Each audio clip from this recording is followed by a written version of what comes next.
ver, chicos, entonces, buenas tardes con todos. Hoy empezamos la primera sesión de 10 sesiones, en donde vamos a hablar de 10 ideas que son fundamentales para la política. Cualquier persona que hable de política, que estudie política, que le interese la política, necesita saber estas 10 ideas. Vamos a empezar. Lo que he tratado de hacer, no sé si alguien reconoce lo que está pasando aquí.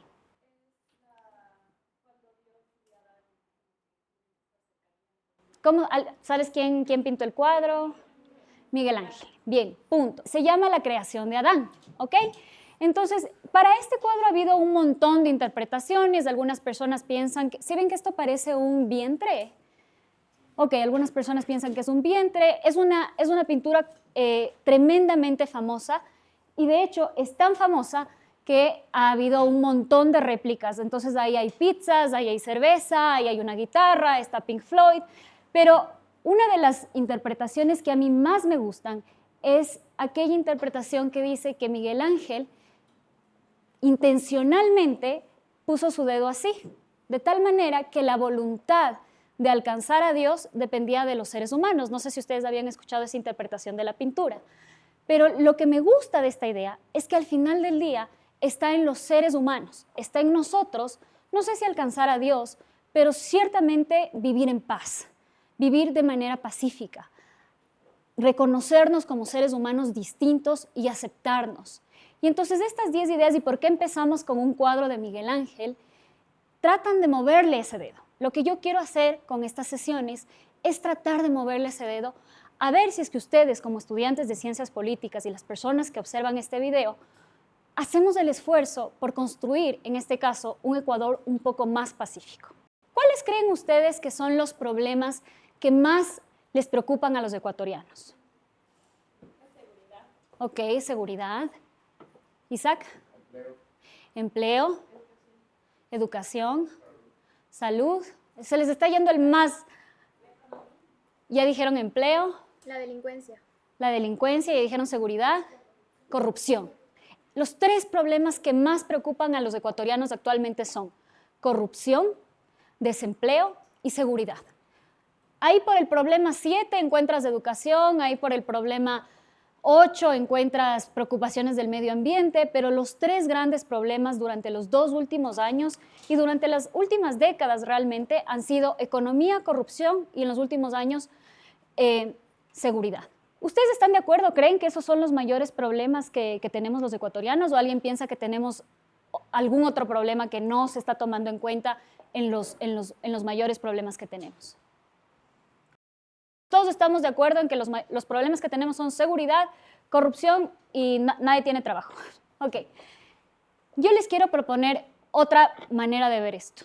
Yo creo que nosotros los ecuatorianos tenemos metaproblemas. ¿Qué significa cuando alguien dice meta? ¿A qué se refiere? Al todo. El problema del problema.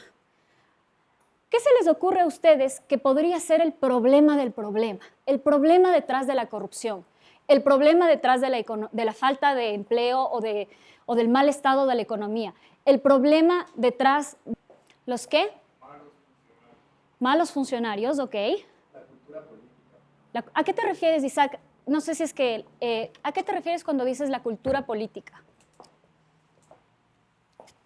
A todo este conglomerado de ideas, de individuos que interactúan, incluyéndonos a nosotros, porque todos somos actores políticos, desde nuestro lugar hacia con el Estado o hacia con las instituciones. Entonces, la forma en la que nos relacionamos, ahí está la cultura política. Entonces, creo que el problema está también En todos, dices tú. En todos. O sea, estamos fregados, nos dice el Isaac. El Isaac dice, el problema no son los servidores públicos solamente, el problema son todos. Y yo estoy de acuerdo contigo, Isaac. Veamos cuáles son los metaproblemas que yo les quiero proponer que tenemos. El primer metaproblema, es decir, el problema de los problemas, es que como ecuatorianos nosotros no tenemos una identidad común. No tenemos un propósito común tampoco. Entonces, yo les pregunto, ¿qué es para ustedes ser ecuatoriano? Entonces, ¿están de acuerdo que no tenemos un propósito común? ¿Sí, David? Está bastante polarizado entre correístas y anticorreístas y dividido también. Bastante de la motivación es no quedarse en el país, sino también salir del país. Entonces es como una disolución de lo que nos hace ser ecuatorianos y de lo que nos hace actuar por el país. Estamos divididos entre mestizos, entre la gente que vive en Cumbayá y la gente que vive en Quito, entre los que viven en San Borondón y los que viven en Urdesa, estamos divididos en Guayaquil, estamos divididos en Ambato, estamos divididos en los del Oriente, nadie sabe quiénes son los indígenas, en fin, estamos divididos. Y sobre toda esa división, lo que tú decías, el correísmo, el anticorreísmo. Ahora, los pro y los contra, ¿no es cierto? ¿Por qué digo pro y contra? ¿Quién dijo que es pro, pero no anti nada? El presidente Noboa, cuando asume el mando, dice precisamente esto. Yo no soy anti nada, yo soy pro diálogo, ¿no es cierto? Entonces, encontramos ciertos intentos de reconciliación, pero todavía no tenemos una identidad común y un propósito en común. El siguiente metaproblema que les quiero proponer que tenemos es la desconfianza colectiva. Hay un estudio en donde se pregunta, ¿se puede confiar en la mayoría de la gente? En Noruega, el 72% de las personas piensan que esto se puede confiar en la mayoría de la gente. ¿Cuánto creen que esto es en Ecuador? Ok, 30, 50, ¿quién piensa menos de 30? ¿Menos de 20? ¿Menos de 10? Híjole. ¿Puedes hacer el siguiente? El 5% de personas. El 5% de personas piensan que se puede confiar en los ecuatorianos. Y no me extraña. Si ustedes han tenido un amigo extranjero que viene, ¿qué es lo primero que le dicen?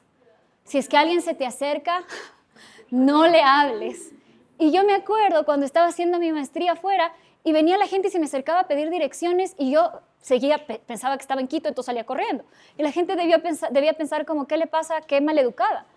Pero obviamente, si es que alguien se me acerca a mí en la calle, hasta que me tuve que acostumbrar a la idea que nadie me iba a robar, ni el celular, ni nada, por regla general. Entonces, estamos en el extremo más bajo del mundo.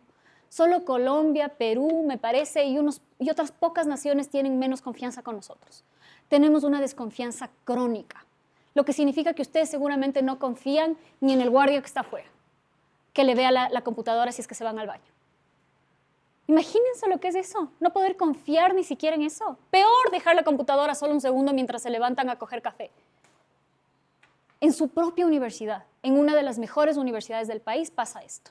¿Qué nos podemos esperar que pase en Durán? Ok, el siguiente metaproblema es una consecuencia y es la falta de cooperación, lo que tú decías, Pamela. No cooperamos ni económicamente ni socialmente. Es decir, si viene un niño en la calle un día en la noche y me dice, por favor, ayúdame porque estoy perdido, ¿qué hacemos todos? ¿Qué hacemos todos? Me quiere robar. Me quiere robar y salgo corriendo. Y eso no les parece, no, o sea, yo haría eso, honestamente, porque sé que es una modalidad de robo particularmente en Cumbayá. Entonces, si yo veo a un niño llorando y me dice, por Dios, ayúdame, creo que mi primer temor es, me están queriendo secuestrar. Y quizás no le ayudaría al niño. Y yo me iría con el peso en mi conciencia de qué pasa si es que ese niño me estaba diciendo la verdad. Y con eso tenemos que vivir todos los días, en todos los niveles. El siguiente metaproblema es la polarización política, lo que hablaba David, el correísmo y el anticorreísmo. Parece que nuestros líderes políticos no están contentos con que tengamos todas estas divisiones geográficas y estas divisiones sociales, sino también nos dividen políticamente. Y entonces por eso tenemos este tipo de memes, ¿no? Entonces el correísta, ¿qué hace? Ama Correa, ama su sándwich y es un borrego. Lo cual, sí, puede ser gracioso, igual que los lazis se ponen zapatos rojos, son aniñados y no entienden nada del mundo. Ok, pero ¿cómo te sientas a conversar si es que tenemos ese tipo de estereotipos el uno del otro? Y tal es así, es tan grave el nivel de polarización, que si es que tú conversas, solamente conversas, mucha gente te quita su apoyo. ¿Cuántos de ustedes acá votaron por quien sea que votaron solo para que no gane el otro? ¿Sí entienden? No creían en el candidato. Lo que pasaba es que el otro candidato era tan contrario a ustedes que decidieron elegir a cualquier otra cosa. Y creo que nos pasa a muchos ecuatorianos por el nivel de polarización nuevamente de nuestra política. La incapacidad de mantener un diálogo real. Ese es uno de los grandes problemas que tenemos como sociedad. ¿A qué creen que me refiero cuando digo esto? Sí, me ha pasado justo como con el correísmo. gente que considero casi mi familia, que son amigos, la mamá de una amiga, estábamos hablando de que por qué no debería votar por Luisa o por qué debería votar por Novoa. Y es de esa manera de que no, pero es que yo tengo esto y a mí Correa me ayudó de esa manera y bla, bla, bla. Y es como que no, pero es que mis papás me dicen que Correa no, no sé qué. Entonces, esa manera de no te escucho, no te entiendo y nos quedamos con nuestras opiniones. Bien. Nos acabas de dar una experiencia personal. ¿A alguien se le ocurre alguna cosa en donde no nos podemos poner de acuerdo como sociedad y que deberíamos ponernos de acuerdo, Roberto? Y en la asamblea, ¿sobre qué tipo de cosas tú crees que deberíamos ponernos de acuerdo y no logramos ponernos de acuerdo? Sobre tipo la seguridad, como anteriores gobiernos que proponían leyes y la mayoría de la asamblea las rechazaba. Entonces tenemos un microcosmos que nos acabas de decir tú, Stephanie, y Roberto nos acaba de mostrar cómo ese microcosmos se hace macro. Tú no te puedes poner de acuerdo con una persona que le consideras casi tu familia. De hecho, seguramente se resienten, se pelean, se daña la relación. Y eso se traduce a que tenemos una asamblea igual de polarizada. La gente en el Ecuador estamos viviendo una ola de violencia sin precedentes. Somos uno de los países más inseguros del mundo. ¿Y qué está haciendo nuestra Asamblea Nacional? ¿Qué está haciendo nuestra Asamblea? Poniéndose de acuerdo en una agenda de seguridad. Está enmendando la Constitución. Está tratando... No, ¿qué está haciendo? Roberto. Juicio político. ¿Por qué? Porque están polarizados. Porque no se pueden sentar a conversar. No pueden sentarse a conversar. Entendemos lo devastador de tener una sociedad en donde no se puede mantener un diálogo real, auténtico y respetuoso. No solo le afecta a Stephanie y a ustedes y a nosotros con nuestras experiencias familiares y amistosas, nos afecta en nuestra vida, porque si es que nuestros políticos no se pueden sentar a conversar, no nos podemos poner de acuerdo y no avanzamos a ningún lado. Y me parece que los dos últimos tienen que ver más con nosotros que con los políticos, porque como decía Isaac al inicio, todos somos el problema. La generalizada mediocridad y la falta de ética profesional. En todo lado, en las universidades, los periodistas, los abogados, y yo digo abogados porque soy abogada, pero lo veo en todo lado. La mediocridad del análisis político. Ustedes prendan un podcast o escuchen la radio o vean la televisión y es muy difícil encontrar contenido de calidad en el Ecuador. ¿Quiénes escriben? Muy difícil encontrar escritores que realmente hagan un análisis político real. Ustedes están estudiando ciencias políticas. ¿Cuándo han oído o han visto que un periodista vincula una de las ideas que ustedes están estudiando, qué sé yo, de Rawls, a algo que le está pasando al país? Hace semanas, el actual ministro de Economía dijo que los impuestos buscan caer a los privilegiados. Ustedes ya saben, ¿quién diría eso? ¿Quién diría esto? En la filosofía que hemos visto en el curso. John Rawls, ¿no es cierto? Los privilegiados. Una idea básica que ustedes están aprendiendo en su primer año de universidad. ¿Ustedes creen que hay un artículo escrito haciendo un análisis sobre si esto es bueno, es malo, hay evidencia, no hay evidencia? No. La mediocridad esparcida, no solamente en los políticos, sino en los estudiantes, en los profesionales, en los medios de comunicación. Y la falta de ética profesional. Y eso sí es una cosa que, de nuevo, como decía Isaac, depende de nosotros. Creo que es a lo que te referías cuando decías cultura política. La falta de ética profesional. Ustedes están ahorita en una clase.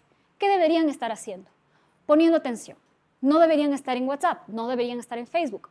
Yo no puedo ni voy a cerciorarme de que ustedes estén haciendo lo que tienen que hacer, pero debería ser parte de su ética como estudiantes aprovechar las clases que se les da.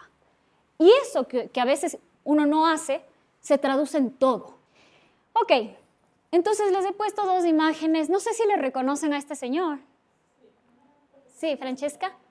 Era un profesor de la Central. Bien. ¿Y te acuerdas qué pasó con este profesor de la Central?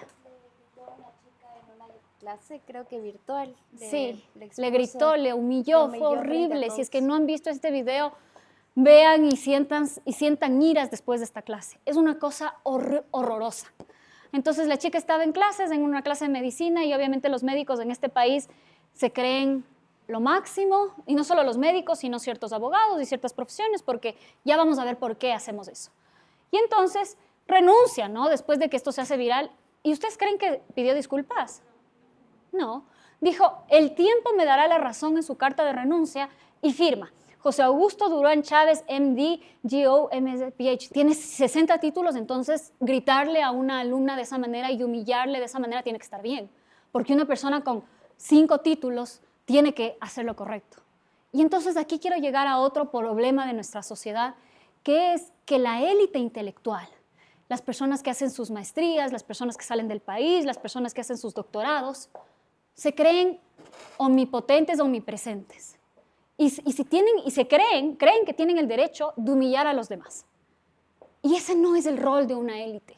En todas las sociedades hay élites, por si acaso. Pero el rol de una élite no es humillar al resto.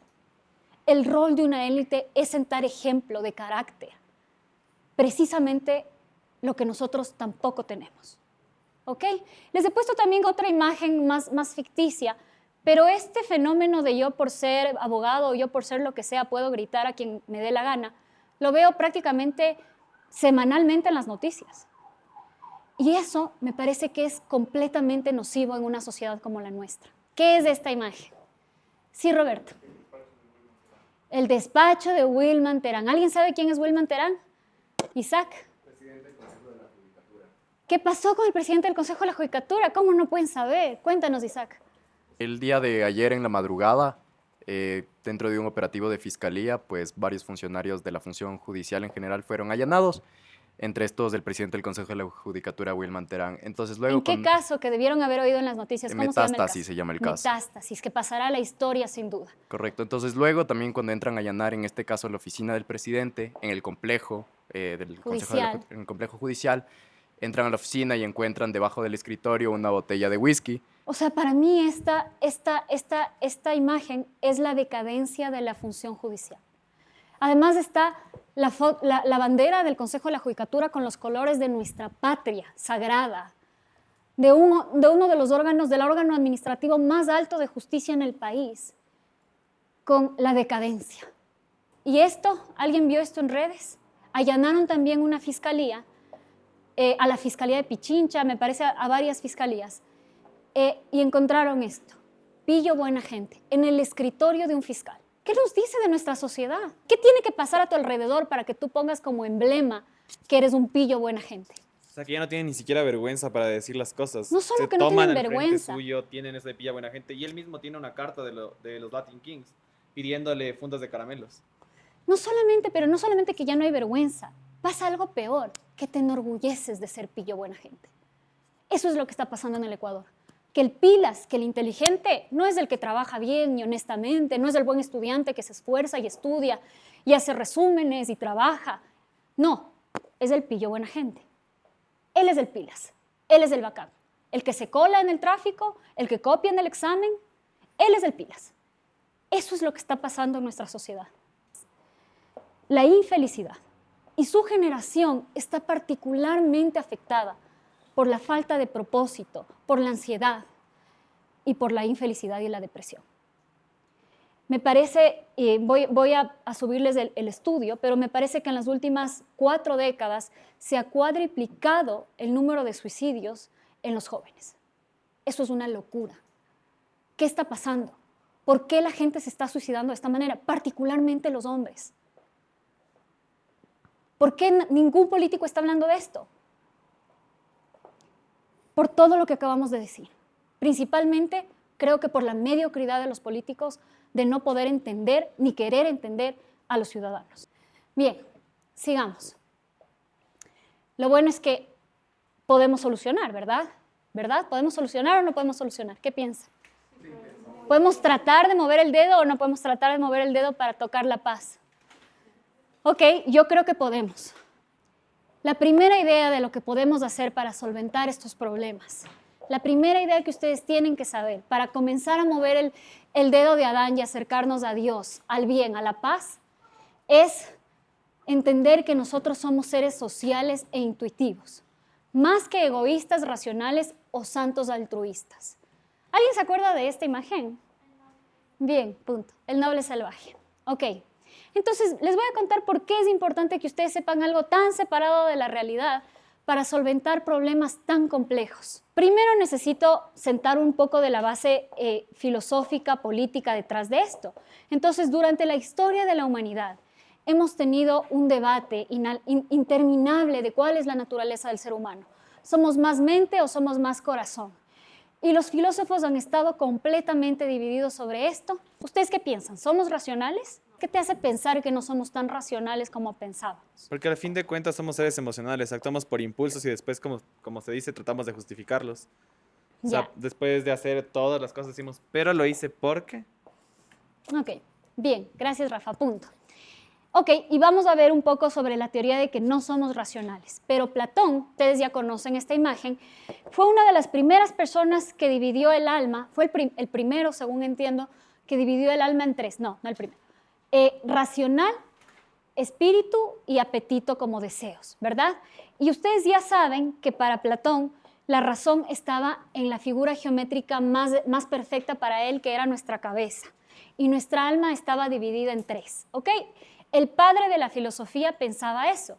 Y si es que el padre de la filosofía pensaba eso, significa que para él, quienes tenían que gobernar, esto también saben algunos de ustedes, tenían que ser, ¿quiénes? Los más racionales, los que él llamó filósofo rey. Ahora vemos de eso mucho en nuestra democracia. Muchas de las personas exigen que sus líderes tengan mucho conocimiento. Entonces me acuerdo en el debate presidencial que hubo, no el último, el penúltimo, en el que estuvo Andrés Arauz y Guillermo Lasso. ¿Se acuerdan que un momento Andrés Arauz le dijo a Guillermo Lasso algo así como, ¿y cuál es el tratado de no me acuerdo el nombre? Y obviamente Guillermo, yo no sé, pero obviamente Guillermo Lasso no sabía cuál era el tratado, como que les diga cuál es el tratado firmado en 1950, así como si fuera un debate fuera una trivia. ¿Y por qué Andrés Arauz hace esto? ¿Por qué? Porque ¿qué es lo que valoramos mucho nosotros? Aunque digamos no somos racionales. Stephanie. Exacto, porque nosotros valoramos la racionalidad, nos guste o no. ¿Por qué ganó Noboa el primer debate? Por inteligente. ¿Qué hizo Noboa? Daba datos, sonaba inteligente. Yo no sé si nosotros chequeamos si es que esos datos eran reales, si eran precisos, pero me habló de millones de dólares y millones de toneladas de petróleo, eso suena inteligente, y nosotros, lo creamos o no, valoramos muchísimo, muchísimo la racionalidad, porque a pesar de que todos fuimos muy rápidos en decir, no somos seres racionales, Platón corre por nuestras venas, el padre de la filosofía occidental corre por nuestras venas, y valoramos la racionalidad. Por supuesto que esto no significa que los líderes deberían ser ignorantes ni de cerca, pero yo solo quiero que ustedes se den cuenta que nosotros creemos que un líder debería ser súper inteligente. Tal es así, y ahí sí, ¿quién es él? Sócrates era el que nos enseñaba a cuestionar, ¿se acuerdan? El que iba donde la clase alta de Grecia y decía, ¿pero qué es valentía?, le decía a un militar. Y el militar decía, no sabes. Y entonces solo sé que nada sé, ¿no es cierto? Y hemos visto también este cuadro de la muerte de Sócrates, porque a Sócrates lo enjuiciaron, ¿verdad? Era el profesor de Platón. Lo enjuiciaron y lo mataron al final del día. Y entonces les pongo esto porque en el diálogo Faedo de Platón, Platón escribe sobre Sócrates y en un momento Sócrates está pensando entre la vida y la muerte. ¿Y qué parte del alma creen que para Sócrates puede sobrevivir a la muerte? ¿Qué parte del alma? Vimos las tres partes del alma, ¿no es cierto? La racional, la de la valentía. No. La razón, exacto. Para ellos la razón no solamente era una manera de parecer inteligente como es para nosotros, sino era textualmente la salvación. Si tú eras una persona racional, tú encontrabas la vida eterna. Así como ahora los católicos y cristianos comen el cuerpo de Cristo como la vida eterna. Para los padres de la filosofía occidental, la razón era la garantía de la vida eterna, porque tus ideas nunca se mueren, porque tu alma racional se une al mundo de las formas. Entonces, pueden entender cómo nosotros, como occidentales, de alguna manera, estamos influenciados por la idea de que lo racional es importante, y sin duda es importante, pero ¿será que es el camino de la salvación? ¿Será que si queremos combatir la corrupción y queremos que nunca más haya un Wilman Terans en el Consejo de la Judicatura, tenemos que poner soluciones racionales? ¿Qué creen ustedes? Sí. El Rafa cambió de opinión. ¿Por qué crees que sí? ¿Cómo qué, por ejemplo? Auditorías progresivas, semestrales, Ok, auditorías. Bien, puede ser. a través de una empresa Sí hay. externa que no sea del país. O sea, una empresa que no tenga una conexión, o sea, que no tenga una conexión con el país. Interesante. Pasó en Georgia. Pasó en Georgia. Vino un presidente a Georgia, fue un presidente a Georgia y dijo la corrupción es un asco. Removió a todo el mundo, Rafa, a todo el mundo. O sea, textualmente, el que se vayan todos se hizo real, que se fueron todos. Y puso a gente de Georgia que trabajaba en el extranjero, profesionales, la gente que está en Estados Unidos, llegó. Duró eso unos años y volvieron a ser corruptos.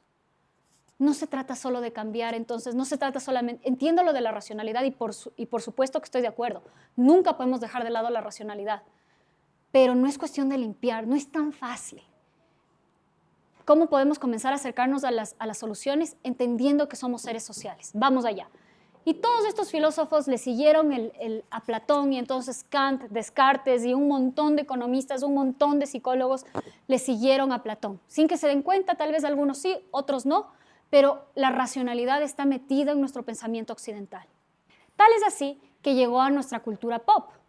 En nombre de Sheldon Cooper, en nombre de otros artistas, básicamente esta persona súper inteligente, pero ¿qué pasa con Sheldon Cooper? No puede ser social. Y nosotros le admiramos, como si es que eso fuera realmente un símbolo de inteligencia. ¿Qué creen que le hace esta idea, a un país como el nuestro? La idea de Platón. Y solo quiero decir una cosa, yo creo que Platón, si es que se le lee de otra manera, Platón no solamente quería la inteligencia, quería la virtud, quería que el filósofo rey tenga virtudes, no solamente sea racional, ¿ok? Pero esa idea se ha ido cambiando con el tiempo y ha llegado a Ecuador. ¿Y cuál creen que es el efecto que tiene esta idea en Ecuador? Miren estas descripciones que encontré en Twitter. Abogado especialista en Derecho Tributario, Económico y Financiero, máster en Análisis de... Ok, ¿cómo nos validamos en Ecuador? Con mis títulos. ¿Se acuerdan del doctor que hablamos al inicio? Sus títulos le hacían virtuoso, le hacían poderoso. Entonces, en el Ecuador, en donde vivimos en una sociedad en donde todo se corrompe, la idea de la racionalidad se ha corrompido también. ¿Cómo? Ahora tú no eres nadie si no tienes un título. ¿Y qué pasa? El problema no es ese, bueno, ese es un problema. El problema es cuando tienes un título y crees que sabes todo. Y entonces esta idea de Platón de la racionalidad nos ha llevado a una meritocracia, pero no una buena meritocracia, a una meritocracia mediocre y resentida. Que ustedes tienen que saber cuáles son mis estudios, tienen que saber qué es lo que yo he hecho, o si no, no valgo nada. Y ustedes saben de creo que les he contado algunos de este estudio que se hace para saber si es que las personas que más estudian ética son mejores personas, y se dan cuenta que no. Se dan cuenta que de hecho los eticistas, las personas que estudian ética, son los que más roban libros en la biblioteca, no donan más sangre que los otros, no tienen mejor contacto con sus alumnos. Entonces, la idea de que llegar a un problema, por ejemplo, ser mejor persona, a través de la razón, parecería que no es el camino correcto. Entonces, podemos descartarle a la razón como el camino correcto. Él es Antonio Damasio y él escribe varias cosas, pero quiero traer a colación esto sobre el error de Descartes. Entonces, Descartes era este filósofo que, al igual que Platón, veneraba la razón, ¿ok? ¿Y cuál creen que es el error de Descartes? ¿Cuál creen que es el error de las personas que veneran la razón como lo máximo? Valoramos tanto la verdad que dejamos esta parte que es un poco espiritual, un poco más sentida como la religión, por ejemplo, la espiritualidad de muchas formas, y por eso hemos llegado a ser, como tú dices, una de las sociedades más deprimidas. No sé qué tanto avance tendríamos si solo tenemos a la razón como uno de los principales motores y dejamos esta parte o el principal, irracional. porque sin duda la razón es importante. Por si acaso no quiero que de esta lección digan, no existe la razón, nada racional es importante. Es muy importante. Pero ¿qué pasaría si todos seríamos solo racionales y no tuviéramos emociones?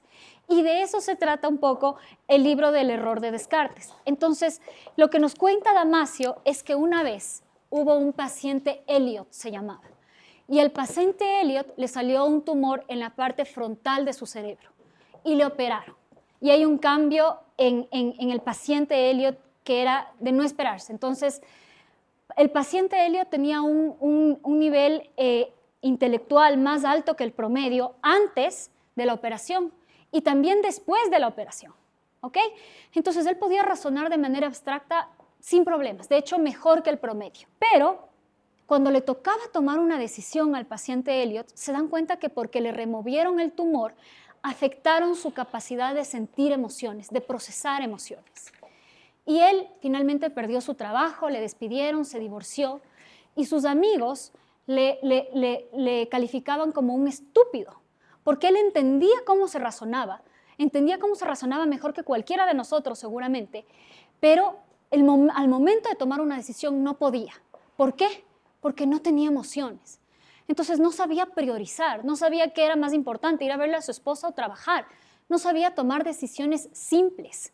Entonces, si es que nosotros nos convertimos en la fantasía del racionalismo y eliminamos nuestras emociones de nuestra vida, nos convertimos en alguien que es incapaz de tomar decisiones simples. Phineas Gage es un trabajador estadounidense que trabajaba en una construcción, era un buen trabajador, y un día sufre un accidente en donde un tubo le cruza el cráneo, y lo interesante es que entra el tubo, sale el tubo, tenía 25 años cuando pasó esto, y él sobrevive. Obviamente en esa época no había la tecnología para entender qué pasó en su cerebro, ¿no? Pero los académicos se vuelven locos con estos y comienzan a hacer simulaciones y a tratar de entender qué le pasó a Phineas Gage en el cerebro y por qué sobrevivió. Y una de las cosas interesantes que resaltan de su caso es que cuando le pasó esto, después Phineas Gage me parece que vivió 11 años, pero era incapaz nuevamente de tomar decisiones sencillas. Aparentemente también se trastocó su capacidad de sentir emociones. Entonces, una persona que no puede sentir emociones, nuevamente es una persona que no puede funcionar. Aunque ustedes no lo sepan, sus emociones no son estúpidas ni les hacen estúpidos. Nuestras emociones nos pueden hacer más manipulables y nos pueden hacer parcializados, pero nuestras emociones nos permiten decidir y son inteligentes, no son estúpidas como pensaríamos inicialmente. Les he puesto ahí un quote. No había el motor que guiará sus preferencias, todo era igual. No había aquello que nos permite dar orden al mundo, que nos permite identificar prioridades. Al perder conexión con sus emociones, perdió su capacidad de decidir, perdió el libre albedrío. Nuestras emociones son lo que nos permite decidir. Son inteligentes también. Entonces, esta fantasía de ser un robot parece que no es tan idílica en la práctica. Y ahora sí, me imagino que todos creen que somos seres emocionales, ¿no es cierto? Es la tercera. ¿Quiénes creen que somos seres emocionales? Levanten la mano. Ok. ¿Somos seres emocionales?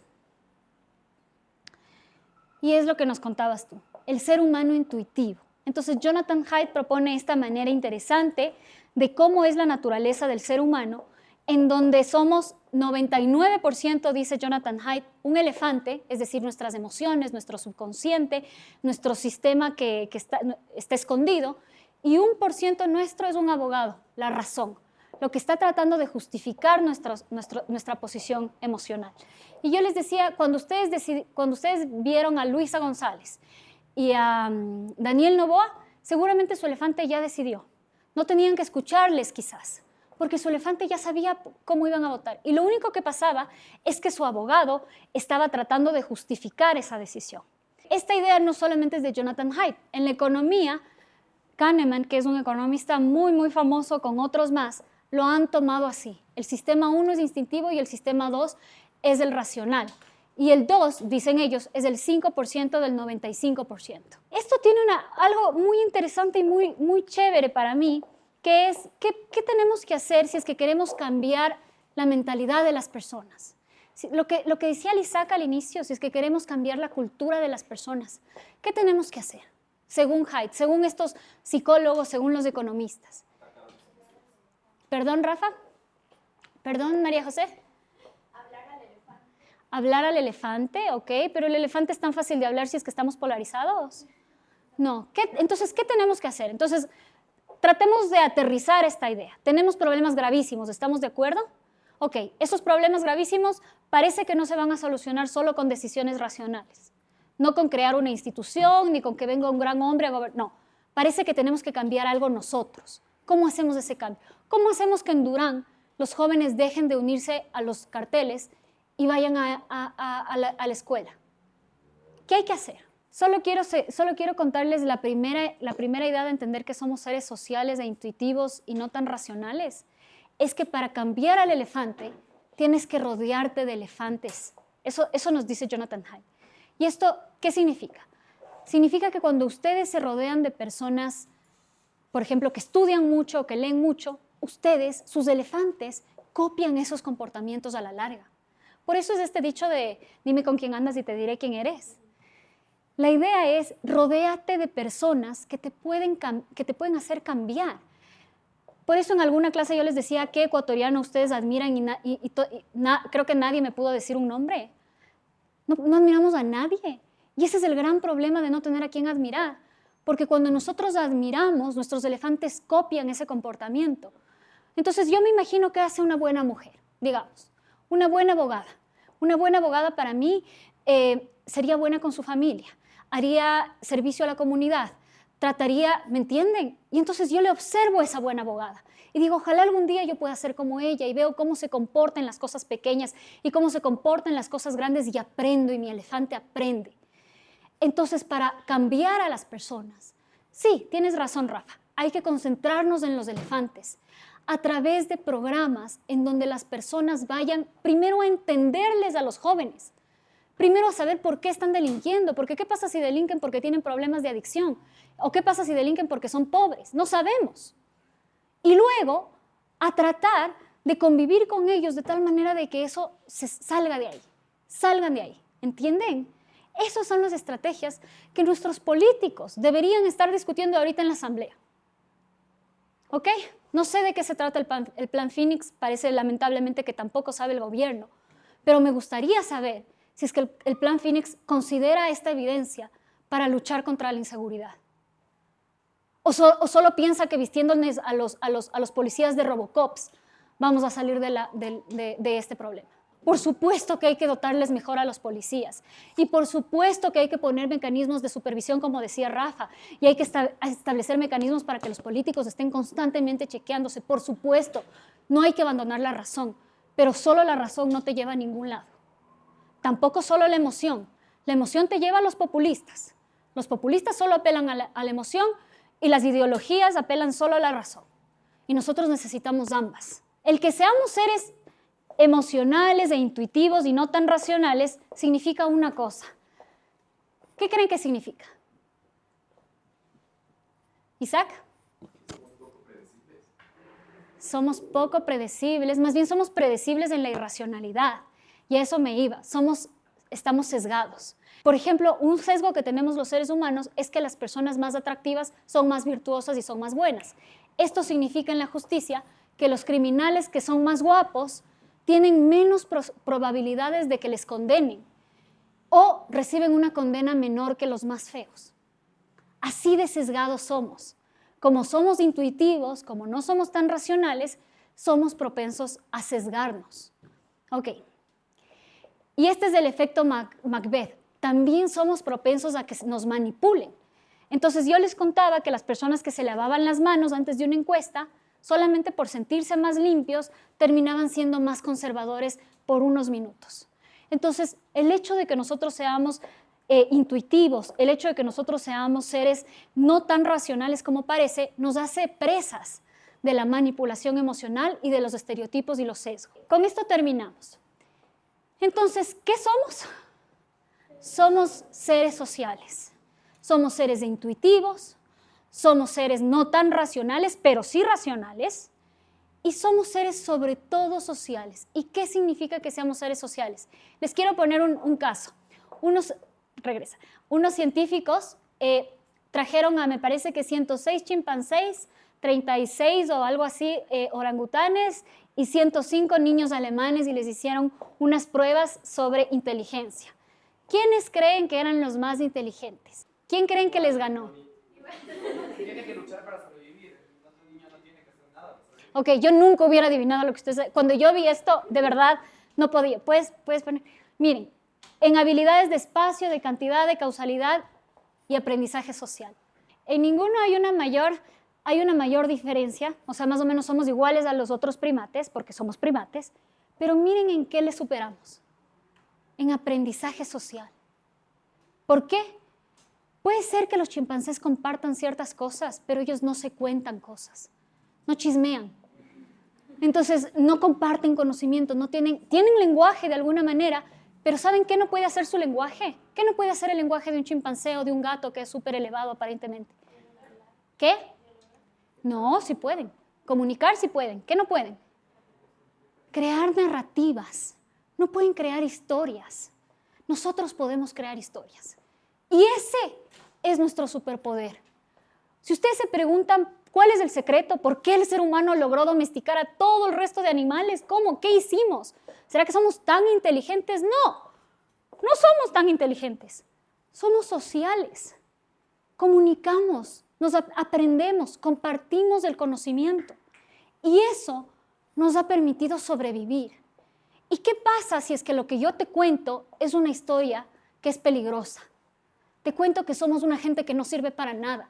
Te cuento que somos mediocres, que vinieron y nos colonizaron hace 500 años. Te cuento que hemos sido perdedores toda la vida, que somos un país pequeño, que nada hacemos bien. ¿Qué pasa si es que te cuento esa historia? Se vuelve realidad. Hay unos economistas que han encontrado evidencia de que las narrativas ya no son solo cuentos, son hechos. Los seres humanos dependemos tanto de esto que si es que nos dicen una historia las suficientes veces, nos la creemos y hacemos que suceda.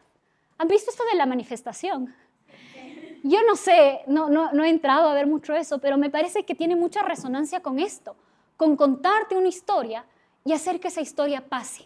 Entonces, ¿qué hemos hecho nosotros? Hemos creado instituciones para acumular nuestro conocimiento, como las universidades, y eso nos ha permitido conquistar el mundo, básicamente. Mientras que los seres humanos que nacen en aislamiento se vuelven antisociales.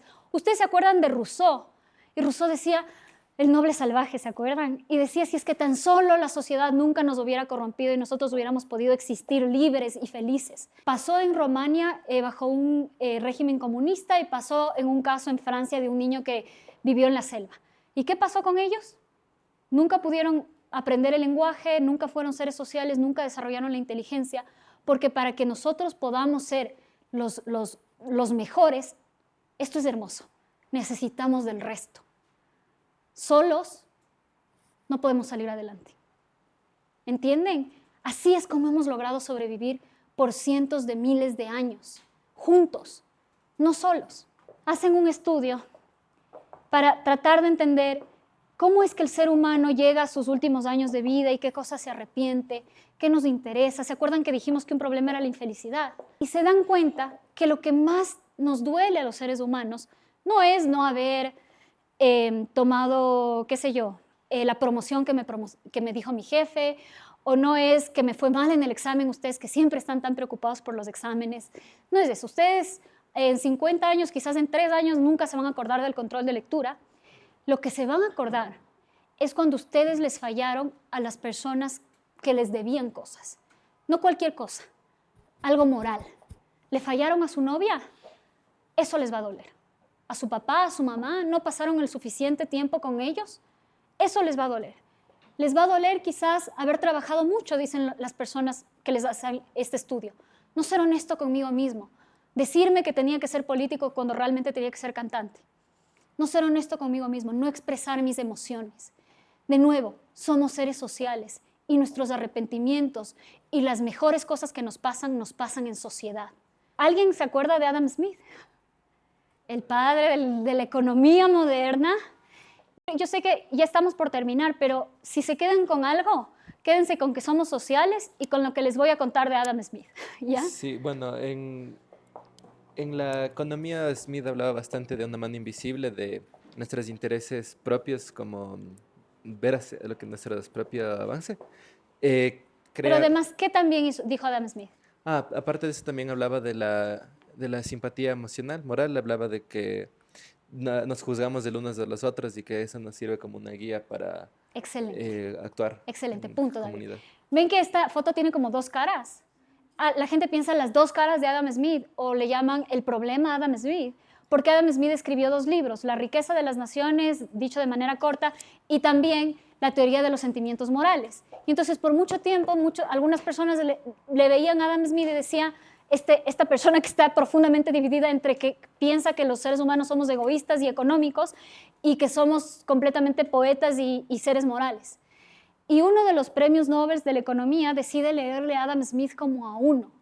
Y dice, lo que está diciendo Adam Smith es que para que exista un mercado real, como somos seres sociales, los seres sociales estamos buscando constantemente estima. ¿Ok? ¿Eso qué significa? Que en una sociedad como el Ecuador y en cualquier sociedad, nosotros estamos buscando que las personas nos reconozcan. ¿Ok? Entonces, ¿se acuerdan cuando hace un momento veíamos estos títulos? ¿Qué pasa en el Ecuador en donde sentimos que vivimos en un país que no vale para nada, está lleno de corrupción? Wilman Terán tenía una botella de whisky, para llegar a un puesto alto tienes que estar con el narco. ¿Qué pasa en el Ecuador? ¿De dónde sacamos nuestra estima? De los títulos, pero de cosas sin sentido. Y eso es gravísimo.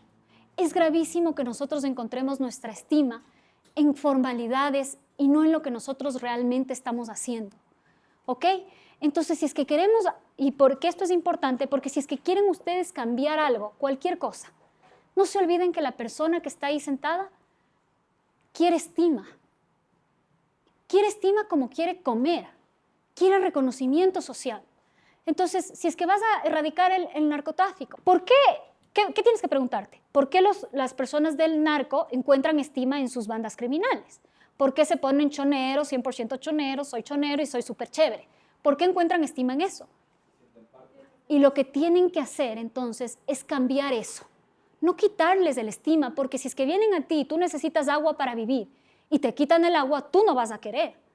Entonces, si es que tú tienes el estima de los choneros y ser lobo te hace súper poderoso y estar con el narco y con Leandro Norero te hace, todo el mundo te respeta y eres el jefe, si es que eso pasa, como pasa en el Ecuador, para cambiar esa estructura tienes que reemplazar esa estima. O si no es cruel. La gente, le estás quitando agua a una persona que necesita tomar agua, ¿entienden? Entonces, ¿queremos cambiar el problema de la corrupción? Los jueces corruptos, ¿vieron cuáles eran los carros de los jueces corruptos? Tenían BMs, tenían Chevrolets de la mejor gama, o sea, de la mejor marca. Y entonces, si es que ellos tienen esto del narco, lo que tú tienes que tratar de ver es cómo hago para que los buenos servidores públicos también tengan estima en el sector público. Por eso, la gente habla de subir el sueldo a los asambleístas o subir el sueldo a los servidores públicos. ¿En el Ecuador creen que se daría eso algún día? No, sí que el otro día vi un tuit que tenía como 1000 likes que decían, ojalá algún día les paguen el básico a los asambleístas, porque estamos cansados. Pero lo mejor sería que haya estima en el servicio público. Es decir, que ustedes salgan de aquí y digan, yo algún día quiero llegar a ser, no es juez, miembro del Consejo de la Judicatura. Porque en vez del Wilman Terán hay alguien que yo admiro, ¿entienden? Y ustedes reciban estima de eso. Ok, finalmente, hay una cosa que a los seres humanos, yo quiero que ustedes se queden con algo. Nosotros no somos altruistas por naturaleza, no somos malos por naturaleza, somos sociales por naturaleza y eso significa que cuando vemos que le castigan a alguien que parece inocente, nos duele. A un niño, por ejemplo. Su cerebro le duele, porque ustedes son empáticos por naturaleza también. Pero cuando vemos que a alguien le castigan y esa persona se merece, ustedes disfrutan. Y hay estudios de esto, de la gente disfrutando cuando ve el castigo de alguien que se merece. Entonces no es que nosotros queremos causar el daño indistintamente. Nosotros queremos que los buenos sean recompensados y que los malos sean castigados. Entonces, el sistema que tenemos que crear tiene que garantizar eso.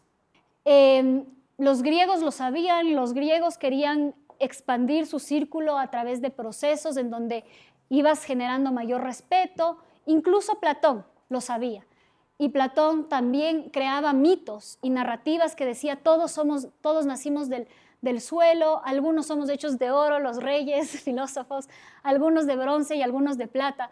Pero lo que quiero decirles con esto es, Los seres humanos necesitamos de historias para cambiar. Necesitamos de lenguaje para cambiar. ¿Y qué quiero decirles con esto? Un presidente o un político tiene que tener una capacidad más que cualquier otra, más que la razón y más que cualquier otra, que es crear narrativas que nos permitan prosperar, crear historias que nos convenzan que no somos pobres, que no somos ecuatorianos tontos ni mediocres, ¿entienden? Crear narrativas que nos hagan sentir orgullosos de quienes somos. Somos ecuatorianos y pertenecemos a este país y vamos a sacar este país adelante. ¿Por qué? Porque somos sociales. ¿Y por qué somos sociales? Porque si es que no nos juntamos, nadie sale de aquí. Hasta que no logramos entender esto, no vamos a ir a ningún lado. Vamos con las lecciones de esta idea 1. La primera idea con la que quiero que se queden es que las mentes brillantes no siempre piensan igual. Las mentes brillantes no siempre piensan igual. Esto significa que cuando ustedes encuentren a alguien que piensa distinto a ustedes, no le tachen de bobo, de estúpido, de corrupto. Piensen, recuerden, las mentes brillantes no siempre piensan igual. Escúchenles a las personas que piensan distinto a ustedes. ¿Ok? La siguiente lección es hermosa. Esta es seguramente mi lección, la lección que más me gusta. Nos necesitamos los unos a los otros más de lo que pensamos. Yo les necesito a ustedes más de lo que pienso, ustedes me necesitan a mí más de lo que piensan. Lo que quiero decir es, si queremos salir adelante como país, tenemos que entender que estamos en esto juntos. Y la única manera en que el ser humano ha logrado vencer a la naturaleza, a los tigres, y ha logrado prosperar, Singapur se ha convertido en Singapur, ha sido entendiendo que están juntos en ese bote. La tercera lección es que no se olviden, cuando ustedes sean políticos, que los seres humanos necesitamos estima, necesitamos que nos reconozcan. No se olviden de Adam Smith, necesitamos pertenecer a algún lugar. Necesitamos que nos digas quién soy, a dónde vengo, a dónde voy, por qué voy a dejar de unirme a una banda de los lobos en donde me siento súper chévere y me voy a ir a la escuela. ¿Por qué voy a hacer eso? Porque ser honesto es lo mejor. Y entonces tenemos que convencerles de eso. Y tenemos que hacer, así como se sienten ahora orgullosos de ser pillos, ¿se acuerdan lo de ser pillo, el pillo bueno? Tienen que sentirse orgullosos de ser honestos, de ser éticos, de ser un buen abogado, de ser un buen profesional, de ser un buen hijo, ¿entienden? Y que reciban estima de eso. Lo que les decía hace un rato, las ideologías emanan de la razón y la razón es insuficiente para solventar nuestros problemas o para reconciliarnos. Por eso las ideologías nos profundizan las divisiones. Cuando alguien habla desde la ideología, está hablando desde el abogado montado en el jinete, no desde el abogado montado en el elefante, no desde el elefante. Traten de separarse de las ideologías. Yo sé que en Introducción a las Ciencias Políticas estudiamos las ideologías, pero si les puedo decir algo ahora como un spoiler de la clase, es sepárense de las ideologías. Las ideologías están acá y la gente necesita gente que haga con pragmatismo. El populismo, en cambio, cuando viene la gente y nos dice, sí, voy a meter a todo el mundo en la cárcel, y todos decimos, sí, qué bien, porque nos sentimos bien de que los presos de que los malos vayan a la cárcel, pero suenan bien por 5 minutos esas ideas y después cuando te pones a pensar terminas con un problema enorme. Entonces el populismo le habla a los corazones pero sin razón. Nosotros necesitamos no ideologías y no populismo, necesitamos líderes pragmáticos. A medida que nosotros aprendamos a empatizar con los demás, aprendamos a ponernos en el lugar de la otra persona, aprendemos a reconocer nuestras obligaciones con ellos. ¿Cuál es su obligación conmigo en este minuto? Poner atención, básico, ¿no es cierto? ¿Cuál es mi obligación con ustedes?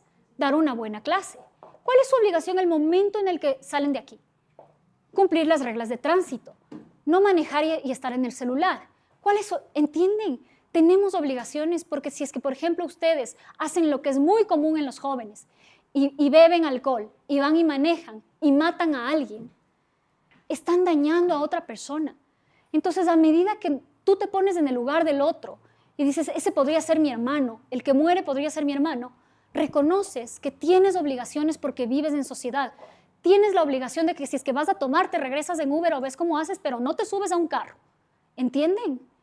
Entonces, el momento en que tú logras empatizar con alguien, yo me pongo en tu lugar y digo, ya estás cansado, ya voy a terminar. a pesar de que quiero mucho contarles esta idea, pero ya me pongo en tu lugar, reconozco que tenemos obligaciones mutuas y esas obligaciones arman una red enorme y esa red se convierte en una sociedad funcional.